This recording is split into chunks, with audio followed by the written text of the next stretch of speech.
ఈరోజు సత్యసాయి జిల్లా సంబంధించి కేంద్ర ప్రాయోజిత పథకాలు, రాష్ట్ర ప్రభుత్వం అమలు చేస్తున్నటువంటి వివిధ రకాల పథకాలు, ప్రాజెక్టులకి సంబంధించినటువంటి సమీక్షా కార్యక్రమం జిల్లా కలెక్టరేట్లో కలెక్టర్ గారు చేతన్ గారి సమక్షంలో వారి యొక్క సమన్వయంతో, అలాగే స్థానిక పుట్టపర్తి శాసనసభ్యురాలు సింధు గారు, అలాగే వివిధ శాఖలకు సంబంధించినటువంటి అధికారులతోటి సమీక్షని చేయటం జరిగింది. పథకాల పురోగతి, ప్రాజెక్టుల పురోగతి, అమలు తీరు అంశాలని ప్రాతిపదికన తీసుకొని ఈ యొక్క సమీక్ష చేయటం జరిగింది. ముఖ్యంగా ప్రధానమంత్రి నరేంద్ర మోడీ గారి సంకల్పం వికసిత భారత్, అలాగే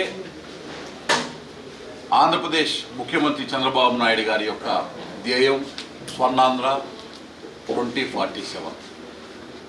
ఏదైతే ఇక్కడ ఉన్నటువంటి అధికారులు ఈ యొక్క వికసిత భారత్ కానీ స్వర్ణాంధ్ర రథసారథులు అని వారికి తెలియజేయడం జరిగింది. వారి యొక్క పనితీరు మాత్రం ద్వారానే స్వర్ణాంధ్ర కానీ వికసిత భారత్ సాధ్యము అనేటటువంటి అంశాన్ని తెలియజేయటం జరిగింది. సమీక్షలో ఉపాధి హామీ పథకానికి సంబంధించి మెటీరియల్ కంపోనెంట్ వినియోగం ఈ సంవత్సరం చాలా చక్కగా జరిగింది. 100% వారు మెటీరియల్ కంపోనెంట్ కానీ లేబర్ కంపోనెంట్ కానీ ఇప్పటికే అచీవ్ చేశారు అనేటటువంటిది కనబడుతూ ఉంది. గడిచిన సంవత్సరాల్లో 2019-24 మధ్య వేరియేషన్స్ చాలా ఎక్కువగా ఉన్నాయి. వాటికి సంబంధించినటువంటి నివేదికను కూడా కోరటం జరిగింది.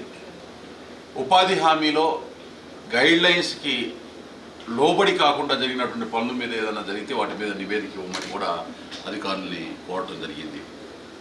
అలాగే ప్రతి గ్రామంలో కూడా ఉండేటటువంటి గృహానికి సురక్షిత త్రాగునీరు కోసం మంచినీటి కుళాయిలు ఏర్పాటు చేయడానికి సంబంధించినటువంటి జల్ జీవన్ మిషన్కి సంబంధించి 2019-24 మధ్య అస్తవ్యస్తంగా జరిగినటువంటి కార్యక్రమం ఏదైతే ఉందో దాన్ని మొత్తాన్ని కూడా పునఃసమీక్షించడం జరిగింది. దానికి సంబంధించినటువంటి రివైజ్డ్ ప్రాజెక్ట్స్ డిపిఆర్స్ని తయారు చేయమని ఇప్పటికే రాష్ట్ర ప్రభుత్వం ఆదేశించిన నేపథ్యంలో సంబంధిత అధికారులు ఆ డిపిఆర్ని తయారు చేసేటటువంటి పరిస్థితి కనపడతా ఉంది. వాస్తవానికి గతంలో దాదాపు ఒక 24 కోట్ల రూపాయలు ఖర్చు చేయడం జరిగింది. 300 కోట్ల రూపాయల అంచనా వ్యయము జల్ జీవన్ మిషన్ అని 2019-24 మధ్యలో కేవలం 24 కోట్లు. దీర్ఘకాలిక వనరుల నీటి వనరుల లభ్యత ఆధారంగా ఈ యొక్క జల్ జీవన్ మిషన్ని పూర్తి చేసి ప్రతి గృహానికి సురక్షిత త్రాగునీరు ఇవ్వాలి గ్రామాల్లో అనే ఉద్దేశంతో 3 రిజర్వాయర్స్గా 3 సోర్సెస్ని తీసుకోవడం జరిగింది. నీటి వనరులను తీసుకోవడం జరిగింది. ఆ 3 నీటి వనరులు తీసుకొని వాటి నుంచి అవసరమైనటువంటి స్టోరేజెస్ ఏర్పాటు చేసి ఎక్కడెక్కడైతే అవసరమైనటువంటి లొకేషన్స్లో ఆ స్టోరేజెస్, దానికి కావాల్సినటువంటి వాటర్ ట్రీట్మెంట్ ప్లాంట్స్ని ఏర్పాటు చేసి అక్కడి నుంచి కుళాయిల ద్వారా ప్రతి గృహానికి నీరు అందించాలి అనేటువంటి దానికి దాదాపు 4,800 కోట్ల రూపాయలు ఇప్పుడు వ్యయం అవుతా ఉంది. 300 కోట్ల రూపాయలని సక్రమంగా వినియోగించలేని 2019-24 మధ్య ఉన్నటువంటి ప్రభుత్వాన్ని మనం చూసాం. 24 కోట్లే ఖర్చు పెట్టారు. వాళ్ళు 4,800 కోట్ల అశ్రద్ధతోటి పనులు చేసినందువల్ల ఇంత భారం ప్రభుత్వం మీద పడతా ఉంది ఈరోజు. అయినా కూడా వెనక్కి తగ్గకుండా రాష్ట్ర ప్రభుత్వం ఒక నిర్ణయం తీసుకోవడం జరిగింది. ఈ యొక్క కార్యక్రమాన్ని ఏదైతే 3,66,000 గృహాలు ఉన్నాయి మొత్తం గ్రామీణ ప్రాంతాల్లో, 3,66,000 గృహాలు మొత్తానికి కూడా నేరుగా సురక్షిత త్రాగునీరు అందేటటువంటి ఈ యొక్క ప్రాజెక్ట్ని ఇంప్లిమెంట్ చేయడం జరుగుతుంది. అలాగే గతంలో నాణ్యత లేకుండా చేసినటువంటి పనుల మీద కూడా ఎంక్వైరీ వేయమని చెప్పడం జరిగింది. జల్ జీవన్ మిషన్కి సంబంధించి ముఖ్యంగా 3 దీర్ఘకాలిక నీటి వనరులు చిత్రావతి బ్యాలెన్సింగ్ రిజర్వాయర్ 1, 2ది గొల్లాపల్లి రిజర్వాయర్ 1, అలాగే పీబీఆర్ డ్యామ్. ఈ 3 ద్వారా వాటర్ రిసోర్సెస్ని ఐడెంటిఫై చేయడం జరిగింది. వాటి ద్వారా జల్ జీవన్కి కావాల్సినటువంటి ఆ వాటర్ రిసోర్సెస్ని తీసుకోవడం జరుగుతుంది. తర్వాత గ్రామీణ సడక్ యోజనకి సంబంధించి గ్రామాల్లో రహదారులకి సంబంధించిన నిర్మాణానికి సంబంధించి 2019-20 నుంచి ఇప్పటి వరకు ఉన్నటువంటి అన్ని పనులు ఏమైనా పెండింగ్ ఉంటే వాటిని పూర్తి చేయమని అధికారులకి ఆదేశాలు ఇవ్వడం జరిగింది. అలాగే 2024-25కి సంబంధించి 395 కిలోమీటర్ల పనులు దాదాపు 245 కోట్లకు సంబంధించిన అంచనా వ్యయంతో ఉన్నటువంటి ప్రతిపాదన సంబంధించిన పురోగతి మీద కూడా సమీక్ష జరిగింది. అలాగే లఖ్పతి దీదీస్ 98,715 మందిని లఖ్పతి దీదీస్ పొటెన్షియల్ లఖ్పతి దీదీస్ని ఐడెంటిఫై చేయడం జరిగింది. సాధ్యమైనంత వేగంగా వాళ్ళని రిజిస్ట్రేషన్ పూర్తి చేసి ఇంకా ఎక్కువ మందిని లఖ్పతి దీదీస్ కింద లక్షాధికారుల కింద సెల్ఫ్ హెల్ప్ గ్రూప్స్ నుంచి మహిళల్ని తీర్చిదిద్దాలనేటటువంటి దాన్ని సమీక్షలో ఒక నిర్ణయం తీసుకోవడం జరిగింది. అలాగే వ్యవసాయానికి సంబంధించినటువంటి ఎరువులు యూరియాకి సంబంధించి వాటిని పిచికారీ చేయడానికి డ్రోన్స్ని వినియోగించేదానికి గాను ఒక 6 డ్రోన్ పైలట్ ప్రాజెక్టుల కింద ఈ యొక్క జిల్లాలో తీసుకోవటం జరిగింది. చిన్న సన్నకారు రైతులకి లబ్ధి చేకూరేటటువంటి విధంగా ఆ యొక్క డ్రోన్లు వినియోగం ఉండాలనేటటువంటి దాన్ని సమీక్షలో నిర్ణయం తీసుకోవడం జరిగింది. ముఖ్యంగా పిఎం ఆవాస్ యోజన అర్బన్ రూరల్కి సంబంధించి ముందుగా అర్బన్కి 66,393 గృహాలు కేటాయిస్తే ఇప్పటి వరకు 24,501 ఇళ్ళు మాత్రమే పూర్తయినాయి. ఈ పూర్తయినటువంటి ఇళ్లలో కూడా నివాసయోగ్యంగా ఎంతమంది ఆక్యుపై చేశారంటే దానికి సరైనటువంటి వివరం లేదు. దాన్ని క్షేత్రస్థాయిలో ఒకసారి పరిశీలించమని అధికారులకి తెలియజేయడం జరిగింది. అలాగే మౌలిక సదుపాయాలు త్రాగునీరు, రహదారులు, ఎలక్ట్రిసిటీ, డ్రైనేజ్ సిస్టమ్ వీటికి సంబంధించి కూడా పిఎం ఆవాస్ యోజన గృహాలు అర్బన్ అలాగే రూరల్ కూడా చూసినట్లయితే 5,576 గృహాల గ్రౌండ్ అయితే 611 మాత్రమే పూర్తయినాయి. వీటికి కూడా వల్ల ఆ బీమా ప్రీమియమ్స్ వాళ్ళు సక్రమంగా మెయింటైన్ చేయకపోవటం కట్టకపోవటం వల్ల రైతులకి నష్టం జరిగింది. ఈ అనంతపూర్ జిల్లాతో పాటు సత్యసాయి జిల్లా కూడా చాలా తీవ్రమైనటువంటి నష్టం ఆ 2 సంవత్సరాలు ఏర్పడింది. దాన్ని మార్చి మళ్ళీ ఇప్పుడు ఫసల్ బీమా యోజన కింద రాష్ట్ర ప్రభుత్వం ఆ కార్యక్రమంతో ముందుకు వెళ్ళేదానికి నిర్ణయం తీసుకోగా వ్యవసాయ శాఖ అధికారులకు చెప్పడం జరిగింది. ప్రీమియం ఇన్ టైంలో కట్టేటటువంటి విధంగా రైతులకి సమాచారం ఇవ్వాలి అని తెలియజేయడం జరిగింది. అలాగే యూరియాకి సంబంధించి సంవత్సరానికి యావరేజ్న 109 కోట్ల రూపాయలు పరోక్షంగా కేంద్ర ప్రభుత్వము ఏదైతే సబ్సిడీ కింద కంపెనీల ద్వారా సప్లై చేస్తున్నారో ఆ కంపెనీలకి ఈ సత్యసాయి జిల్లా నుంచి 109 కోట్ల రూపాయల వరకు సబ్సిడీ అందిస్తూ ఉంది. అలాగే పిఎం కృషి సంచయ్ యోజన, రాష్ట్రీయ కృషి వికాస్ యోజన ద్వారా 1 డ్రాప్ మోర్ క్రాప్ అనేటటువంటి కాన్సెప్ట్ తీసుకోవటము, స్ప్రింక్లర్స్ వాటి ద్వారా వాటి సబ్సిడీస్లో ఇచ్చేటటువంటి దాదాపు 9,314 హెక్టార్లని టార్గెట్గా పెట్టుకొని 116% టార్గెట్స్ని అచీవ్ చేసినటువంటి జిల్లాగా దేశంలో 12వ స్థానం, రాష్ట్రంలో 4వ స్థానం సత్యసాయి జిల్లా ఆక్రమించింది. అలాగే ఆరోగ్య ఆంధ్రప్రదేశ్ కోసం ప్రకృతి సేద్యాన్ని ప్రోత్సహించాలి అనేటటువంటి నిర్ణయాన్ని తీసుకోవడం జరిగింది. పిఎం విశ్వకర్మ, పిఎం స్వానిధి కార్యక్రమాలు రెండింటినీ కూడా ప్రతిష్టాత్మకంగా తీసుకొని ముందుకు వెళ్ళాలి అని చెప్పడం జరిగింది. జాతీయ ఆహార భద్రత చట్టం కింద దాదాపు 5,66,108 కార్డులకు గాను దాదాపు 17 లక్షల మంది వరకు ప్రయోజనం పొందుతూ ఉన్నారు. గరీబ్ కళ్యాణ్ అన్న యోజన కింద 5 కేజీల బియ్యం, అంత్యోదయ కార్డులో ఉన్నటువంటి కుటుంబాలకి 35 కేజీల వరకు బియ్యం ఉచితంగా కేంద్ర ప్రభుత్వం దగ్గర నుంచి అందుతూ ఉంది. అట్లాగే రాష్ట్రీయ గోకుల్ మిషన్ ద్వారా పశువులకి సంబంధించినటువంటి పాల ఉత్పత్తి, అలాగే షెడ్స్ ఏవైతే ఉన్నాయో మన్రేగా నిధుల ద్వారా ఆ గోకుల్ మిషన్ కింద వాటికి సంబంధించినటువంటి అంశాల్లో కూడా పురోగతి మీద చర్చ జరిగింది. ముఖ్యంగా ఈ ప్రాంతంలో అత్యంత కీలకంగా పారిశ్రామికీకరణకి సంబంధించి, అలాగే ఏదైతే పర్యాటక కేంద్రంగా టూరిజంని అభివృద్ధి చేసే అంశాల్లో చాలా కీలకంగా సమీక్ష జరిగింది. ముఖ్యంగా బెంగళూరు హైదరాబాద్ ఇండస్ట్రియల్ కారిడార్ పరిధిలో 2019కి ముందు హిందూపూర్ నోడ్ని అప్రూవ్ చేయడం జరిగింది కేంద్ర ప్రభుత్వం. అయితే 19-24 మధ్య నాటి రాష్ట్ర ప్రభుత్వం నిర్లిప్తత కారణం వల్ల అది పట్టాలకి ఎక్కనటువంటి పరిస్థితి. ఆ యొక్క నోడ్ని వేగంగా పట్టాలకి ఇచ్చేటటువంటి విధంగా కార్యాచరణ ఉండాలని అధికారులకి సూచించడం జరిగింది. కియా మోటార్స్కి సంబంధించి ఏదైతే వారి అనుబంధ సంస్థలు రావాల్సినని రాకపోవడానికి కారణం తెలుసు. 2019-24 మధ్య నాటి పాలనలో ఉన్నటువంటి కొంతమంది ప్రజాప్రతినిధులు వ్యవహరించినటువంటి తీరు వల్ల చాలా పరిశ్రమలు ఇక్కడికి రావాల్సిన కియా అనుబంధ సంస్థలు రావాల్సినవి రాలేదు, చాలా పరిశ్రమలు రాలేదు. ఇక్కడ ఇవాళ ఉన్నటువంటి ప్రభుత్వం యొక్క ప్రాధాన్యతలు ప్రజలకి అలాగే ఇన్వెస్టర్స్కి వివరించడం ద్వారా ఆ పెట్టుబడికి ఆకర్షించేటటువంటి విధంగా, అలాగే కియా మోటార్స్ వారి అనుబంధ సంస్థలు వేగంగా ఇక్కడ ఏర్పాటు చేసి వేలాది మందికి ఇంకా ఉద్యోగ ఉపాధి అవకాశాలు ఈ ప్రాంతం నుంచి కల్పన జరిగేటటువంటి కార్యాచరణ ఉండాలని తెలియజేయడం జరిగింది. ముఖ్యంగా 2019-24 మధ్య కేంద్ర ప్రభుత్వము ఏదైతే ముందుకు వచ్చి గోరంట్ల వద్ద 500 ఎకరాల విస్తీర్ణంలో 600 కోట్ల రూపాయల పెట్టుబడితోటి 500 మందికి ప్రత్యక్షంగా ఉపాధి కలిగించే విధంగా national academy of customs and excise narcotics సంస్థ, అట్లాగే 914 ఎకరాల విస్తీర్ణంలో 500 కోట్ల రూపాయల పెట్టుబడితోటి 450 మందికి ప్రత్యక్షంగా ఉద్యోగ ఉపాధి అవకాశాలు కల్పించే భారత్ ఎలక్ట్రానిక్స్ వారి radar test bed facility and missile manufacturing unit ఏర్పాటు చేయడం ద్వారా వేలాది మందికి పరోక్షంగా కూడా ఉపాధి అవకాశాలు కలిగేయడానికి కేంద్ర ప్రభుత్వం తీసుకున్నటువంటి ఈ పరిశ్రమల మినహా ఇలాంటి పరిశ్రమల నుంచి రావాల్సినటువంటి పెట్టుబడులు రాలేదు. అదేవిధంగా గోరంట్ల వద్ద పాల సముద్రం దగ్గర 264 ఎకరాలు 1500 మందికి ఉపాధి కలిగించే విధంగా 200 కోట్ల రూపాయలతో ఆంధ్రప్రదేశ్ ప్రభుత్వం 2019కి ముందు aerospace and defence electronic park private limited కోసం కేటాయించినటువంటి భూమిలో ఏ విధమైనటువంటి పురోగతి లేనటువంటి పరిస్థితి. అదేవిధంగా వీర్ వాహన్ ఉద్యోగ్ ప్రైవేట్ లిమిటెడ్ వాళ్ళ పరిస్థితి అంటే వాళ్ళు కోర్టుకి కూడా వెళ్ళడం జరిగింది. దానికి సంబంధించి కూడా పరిష్కార మార్గం ఏ విధంగా చూడాలనేటటువంటి దాన్ని అధికారులకి ఆదేశించడం జరిగింది. 8,844 ఎకరాలు చాలా కాలం దాదాపు 15 సంవత్సరాల క్రితం లేపాక్షి నాలెడ్జ్ హబ్ అని ఇక్కడ భూమి ఇస్తే ఆ భూమి ఈడీజీ చుట్టుకోకి కనెక్ట్ అయిపోయి అగమ్యగోచరమైనటువంటి పరిస్థితి.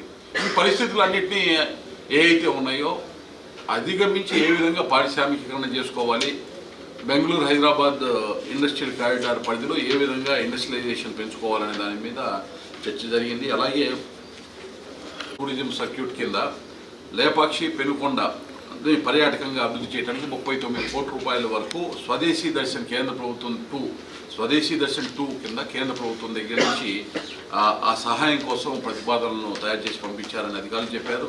అలాగే మడకశిర దగ్గర పర్యాటకంగా అభివృద్ధి కోసం మౌలిక సదుపాయాల కోసం ఒక 4.5 కోట్ల రూపాయల వరకు ప్రతిపాదనలు పంపించారు. వెంకటాపురం దగ్గర దుర్గాదేవి దేవాలయము, దేవరయ్య స్వామి దేవాలయం అభివృద్ధి కోసం 2 కోట్ల రూపాయల వరకు కేటాయించడము, ముత్యాలమ్మ దేవాలయం అభివృద్ధి కోసం 1 కోటి రూపాయలు చెప్పి కేటాయింపులు జరిగాయని చెప్పారు. వీటన్నింటినీ కూడా రాయలసీమకి సంబంధించినటువంటి పర్యాటక రంగం ఆ టూరిజం సర్క్యూట్ ఏదైతే ఉందో దానికి అనుసంధానం చేసేటట్టుగా లేపాక్షి హబ్ ఏదైతే ఉందో అక్కడ లేపాక్షికి సంబంధించినటువంటి ఆ మాన్యుమెంట్స్ ఏవైతే ఉన్నాయో వరల్డ్ వైడ్ అట్రాక్టివ్ డెస్టినేషన్గా తీర్చిదిద్దడానికి కావాల్సిన కార్యాచరణ వీటన్నింటినీ కూడా సవివరంగా చర్చించడం జరిగింది. వికసిత భారత్లో స్వర్ణాంధ్ర ఏ విధంగా భాగస్వామ్యము అవ్వాలి అనేటటువంటిది ముఖ్యమంత్రి చంద్రబాబు నాయుడు గారి ఆకాంక్ష ఉందో అదేవిధంగా సత్యసాయి జిల్లా అభివృద్ధి సాధిస్తేనే స్వర్ణాంధ్రకి సాధ్యమవుతుంది అనేటటువంటి ఒక సంకల్పంతో ఈ సమీక్ష నిర్వహించడం జరిగింది. మళ్ళా పునఃసమీక్షలో ఇప్పుడు సమీక్షించుకున్నటువంటి అంశాలు ఏవైతే ఉన్నాయో ఆ అంశాలన్నింటినీ మళ్ళీ మేము అనుకున్నవి అచీవ్ చేశామా లేదా అనేటటువంటి దాన్ని కూడా రాబోయే కాలంలో పునఃసమీక్షించుకొని ముందుకు వెళ్తామని ఆ విధమైనటువంటి కార్యాచరణతో అందరూ కూడా కమిట్మెంట్తో పనిచేయాలనేటటువంటి అంశంతో ఈ సమీక్షని ఇవాళ కలెక్టర్ గారి యొక్క సారథ్యంలో సమన్వయంతో పూర్తి చేయడం జరిగింది. ప్రింట్ అండ్ ఎలక్ట్రానిక్ మీడియా వారికి ధన్యవాదాలు. ఉపాయాలన్నింటినీ కూడా వాటిని పూర్తి అయ్యేటటువంటి విధంగా కార్యాచరణ ఉండాలని చెప్పడం జరిగింది. జల్ జీవన్ మిషన్ కానీ అమృత్ కానీ తీసుకునేటప్పుడు ఈ గృహాలు ఎక్కడైతే ఉన్నాయో పట్టణాల్లో ఉంటే అమృత్కి, అలాగే జల్ జీవన్ మిషన్ గ్రామంలో ఉన్నటువంటి గ్రామీణ ప్రాంతంలో ఉన్నటువంటి గృహాలకి ఆ ట్యాప్స్ని అనుసంధానం చేయడం ద్వారా వాటర్ ప్రాబ్లమ్ని ఈ గృహాల దగ్గర ఉన్నటువంటి డ్రింకింగ్ వాటర్ ప్రాబ్లమ్ని పోగొట్టచ్చు అనేటటువంటి దాన్ని కూడా వారి దృష్టికి తేవడం జరిగింది. అలాగే ఎన్ఆర్జీఎస్ ద్వారా రహదారులు అయితే ఎక్కడైనా అవసరమైతే ఆ పనులు వినియోగించుకోమని చెప్పడం జరిగింది. ఈ విధంగా సాధ్యమైనంత వేగంగా ఈ గృహాలకు సంబంధించిన మౌలిక సదుపాయాలను పూర్తి చేసుకోవటం, 2019 ముందు ఉన్నటువంటి ఎన్టీఆర్ హౌసింగ్కి సంబంధించి అక్కడ లబ్ధిదారులకి సంబంధించి చాలా దయనీయమైనటువంటి పరిస్థితులు ఉన్నాయి కాబట్టి వారికి కూడా ఎంత తొందరగా ఈ మౌలిక సదుపాయాలు కల్పించి ఆ గృహాలు వారికి అందజేయాల్సినటువంటి అవసరాన్ని కూడా ఈ సమీక్షలో మాట్లాడటం జరిగింది. టిట్కో గృహాలకి సంబంధించి జిల్లాలో 27,368 గృహాలుంటే 2,304 గృహాలు పూర్తయినట్లు చెప్పారు. అయితే మౌలిక సదుపాయాలు కల్పన సరిగా పూర్తి కాకపోవడం వల్ల ఆ గృహాల ఆక్యుపేషన్ కూడా అది కూడా ప్రాబ్లంగా ఉన్నటువంటి పరిస్థితి. సాధ్యమైనంత వేగంగా ఆ యొక్క మౌలిక సదుపాయాలు కూడా పూర్తి చేయాలని చెప్పి మాట్లాడటం జరిగింది. ముఖ్యంగా జిల్లాలోని పట్టణాలకి సంబంధించినటువంటి త్రాగునీటికి సంబంధించి, వాటర్ స్టోరేజ్కి, వాటర్ సప్లైకి సంబంధించినటువంటి అమృత్ స్కీమ్కి సంబంధించి అమృత్ 1లో 2017లో హిందూపూర్కి 194 కోట్ల రూపాయలు నిధులు కేటాయించినప్పటికీ ఇప్పటి వరకు 149 కోట్ల రూపాయలు వరకు మాత్రమే ఖర్చు చేసి అర్ధాంతంగా ఆ యొక్క స్కీమ్ని ఆపేసి హిందూపూర్ మున్సిపల్ కార్పొరేషన్ కాంట్రాక్టర్ దగ్గర నుంచి మున్సిపల్ కార్పొరేషన్ వారికి అప్పచెప్పారు. మిగతా పనులు పూర్తి కావడానికి అమృత్ 2లో అనుసంధానం చేసుకుని పూర్తి చేయాలి అనేటటువంటి దాన్ని ఏదైతే మేము ఆశాభావం వ్యక్తం చేశామో అధికారులు కూడా అదే విధమైనటువంటి విధానాలతోటి వారు కూడా వారి కార్యాచరణని ఈ అమృత్ 2 DPRస్లో ఇవ్వడం జరిగింది. ఇదే రకమైనటువంటి పరిస్థితి మనం ఒకసారి చూసినట్లయితే ధర్మవరం మున్సిపాలిటీలో 11.18 కోట్లు 11,18,00,000 రూపాయల వ్యయంతో మొదలుపెట్టినటువంటి పనులకి కేవలం ఇప్పటికీ 3,04,00,000 రూపాయలకు మాత్రమే వ్యయం అయ్యింది. 58% దాకా పనులు పూర్తయ్యాయి అనేటటువంటి ఏదైతే నివేదిక ఇచ్చారో అది మేము యాక్సెప్ట్ చేయలేదు. ఒకసారి మళ్ళీ పునఃసమీక్షించుకొని దానికి సంబంధించినటువంటి దానిలో రియలిస్టిక్గా రిపోర్ట్ ఇవ్వమని అధికారులకి తెలియజేయడం జరిగింది. అలాగే 2017లో తడి చెత్త నిర్వహణకి సంబంధించి ధర్మవరం మున్సిపాలిటీకి 26,90,00,000 కేటాయించడం జరిగింది. అలాగే హిందూపురం మున్సిపాలిటీ కోసం 77,98,00,000 రూపాయలు కేటాయించిన ఒక అడుగు కూడా ముందుకి పడినటువంటి పరిస్థితి ఇప్పటి వరకు. ఈ పరిస్థితులన్నిటికీ ముఖ్య కారణం మున్సిపాలిటీకి సంబంధించి 2019-24 మధ్య CMFS ద్వారా ఆ మున్సిపాలిటీ నిధులు కూడా రాష్ట్ర ప్రభుత్వం తన దృష్టిలో తన చేతిలోకి తీసుకోవటం, ఇక్కడ మున్సిపాలిటీకి రిసోర్సెస్ లేకుండా చేయటం ఒక ప్రతిబంధకంగా మారింది. వీళ్ళని ఇక్కడ పని చేయాలన్నప్పుడు ఆ అంశాన్ని కూడా రాష్ట్ర ప్రభుత్వం దృష్టికి తీసుకెళ్లి దానికి ఏ విధంగా సవరించి ఆ యొక్క పనులన్నీ జరిగే విధంగా చూడాలనేటువంటి మాట చెప్పడం జరిగింది. అలాగే అమృత్ 2 కింద 203 కోట్ల రూపాయల ప్రతిపాదనలు ఇప్పటి వరకు తయారు చేశారు. మిగతాయి కూడా ఇంకొన్ని తయారు చేస్తున్నారు. వాటన్నిటికీ సంబంధించినటువంటి అంశాలు కూడా త్వరలో ఆ ప్రతిపాదనలన్నీ కూడా రాష్ట్ర ప్రభుత్వం దగ్గరికి అత్యంత ప్రతిష్టాత్మకంగా కేంద్ర ప్రభుత్వం రాష్ట్ర ప్రభుత్వం నిర్వహిస్తున్నటువంటి PM సూర్యఘర్ పథకం దాని వేగాన్ని పెంచాలి, అమలు వేగాన్ని పెంచాలి అనేటువంటి అంశాన్ని అధికారుల దృష్టికి తేవడం జరిగింది. కనిష్టంగా 30,000 రూపాయలు, గరిష్టంగా 78,000 రూపాయల వరకు సబ్సిడీ వచ్చేటటువంటి అవకాశం ఉంది దీనికి సంబంధించి ఈ జిల్లాలో 62,942 అప్లికేషన్స్ రాగా ఇప్పటి వరకు 94 మాత్రమే ఇన్స్టలేషన్ అయినాయి. మిగతా వాటిల్లో కూడా SC STలకి సంబంధించి రాష్ట్ర ప్రభుత్వమే అసిస్టెన్స్ ఇవ్వాలని నిర్ణయం తీసుకుంది. కాబట్టి వేగం పెంచడానికి సెర్ప్, మెప్మా అలాగే మున్సిపల్ కార్పొరేషన్స్కి సంబంధించినటువంటి మున్సిపాలిటీలకు సంబంధించిన కమిషన్లతో అనుసంధానమై ఎలక్ట్రిసిటీ డిపార్ట్మెంట్ వాళ్ళు పనిచేయాలని, సమన్వయంతో పనిచేయాలని వారికి తెలియజేయడం జరిగింది. అలాగే వ్యవసాయ రంగానికి సంబంధించి PM కుసుమ్కి సంబంధించి సోలరైజేషన్ ద్వారా పవర్ని సప్లై చేయడానికి కావాల్సినటువంటి చర్యలకి ఆ భూమి సేకరణ అలాగే గ్రిడ్కి ఏ విధంగా అనుసంధానం అయ్యేటటువంటి విధంగా నిర్ణయాలు తీసుకునేదానికి వేగంగా కార్యాచరణ ఉండాలని చెప్పడం జరిగింది. ముఖ్యంగా PM ఫసల్ బీమా యోజనకి సంబంధించి 2023, 2022, 23, 24 నాటి రాష్ట్ర ప్రభుత్వము నిర్లిప్తగా వ్యవహరించడం వల్ల ఆ బీమా ప్రీమియమ్స్ వాళ్ళు సక్రమంగా మెయింటైన్ చేయకపోవటం, కట్టకపోవటం వల్ల రైతులకి నష్టం జరిగింది.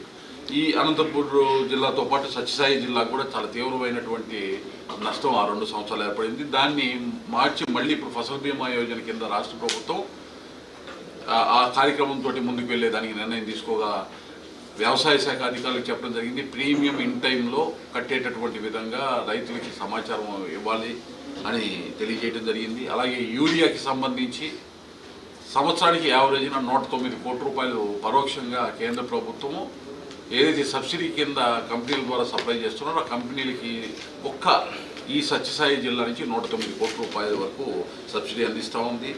అలాగే PM కృషి సంచయ్ యోజన, రాష్ట్రీయ కృషి వికాస్ యోజన ద్వారా 1 డ్రాప్ మోర్ క్రాప్ అనేటటువంటి కాన్సెప్ట్ తీసుకోవటము, స్ప్రింక్లర్స్ వాటి ద్వారా వాటి సబ్సిడీస్లో ఇచ్చేటటువంటి దాదాపు 9,314 హెక్టార్లని టార్గెట్గా పెట్టుకొని 116% టార్గెట్స్ని అచీవ్ చేసినటువంటి జిల్లాగా దేశంలో 12వ స్థానం, రాష్ట్రంలో 4వ స్థానం సత్యసాయి జిల్లా ఆక్రమించింది. అలాగే ఆరోగ్య ఆంధ్రప్రదేశ్ కోసం ప్రకృతి సేద్యాన్ని ప్రోత్సహించాలి అనేటటువంటి నిర్ణయాన్ని తీసుకోవడం జరిగింది.